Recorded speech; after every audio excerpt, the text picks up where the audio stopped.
Hi there, I'm Christine Dunbar from speechmodification.com, and this is my Smart American Accent training.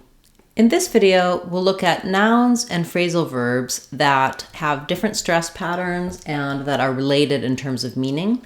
We'll talk about how to use these naturally and what things to watch out for to know whether you're looking at the noun form or the verb form of these words and phrases. So when we're talking about these are phrasal verbs.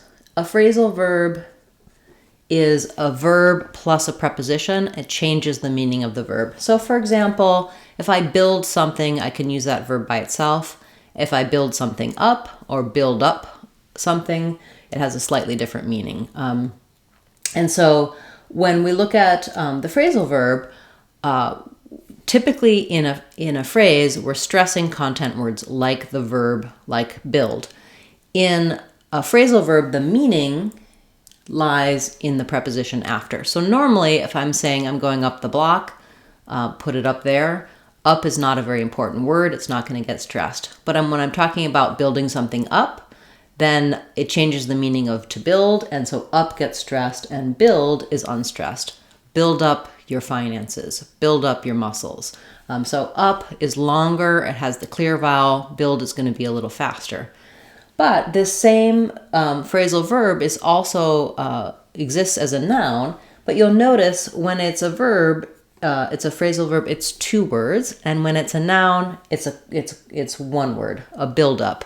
So we have a buildup of resources, there's a buildup of dirt on the floor, and also you might have noticed that we're stressing on the first syllable when it's a noun. So this is similar to patterns of other nouns and verbs such as project and project or record and record, where the nouns typically are stressed on the second syllable, verbs are stressed on the first syllable. It's just the difference here is that we're looking at the stress pattern being on the second word because there are two words in phrasal verbs. So watch out for that build up, stress on build, it's longer, up is shorter, build up, some resistance. We're stressing on up is longer, and build is shorter. Similarly, we have the words lay off. For example, the company was experiencing a lot of layoffs, or lay off, the verb, we're going to stress on off. So I hope we don't have to lay off anyone on the team. There will be a lot of layoffs because of the economic downturn. So lay off, the noun, one word stressed on the first syllable. Lay off, to lay someone off. Second word stress in following the phrasal verb pattern. And then I just included this example as well. If we're going to keep something up, we stress on up. Keep is shorter. Keep up your hard work. Keep up the good work. Keep up your mood. Keep up your financial situation. But we don't have a keep up as a noun, but we do have upkeep.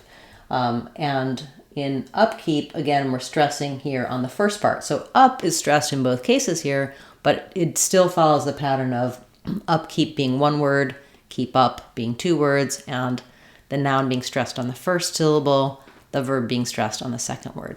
So upkeep is more like what you have to do to keep something up. So the upkeep of the building requires a lot of time. The upkeep of the collection is done by the curator.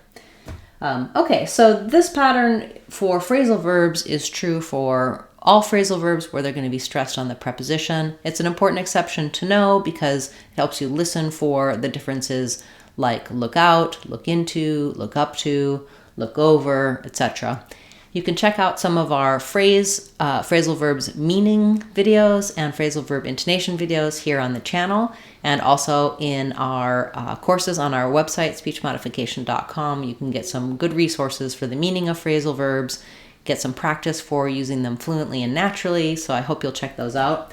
And you can also check out in our intonation playlist more information about nouns versus verbs, how we stress them on their own and in sentences. Thanks so much for being a part of the class today, and I look forward to seeing you on Saturday in our live question and answer class.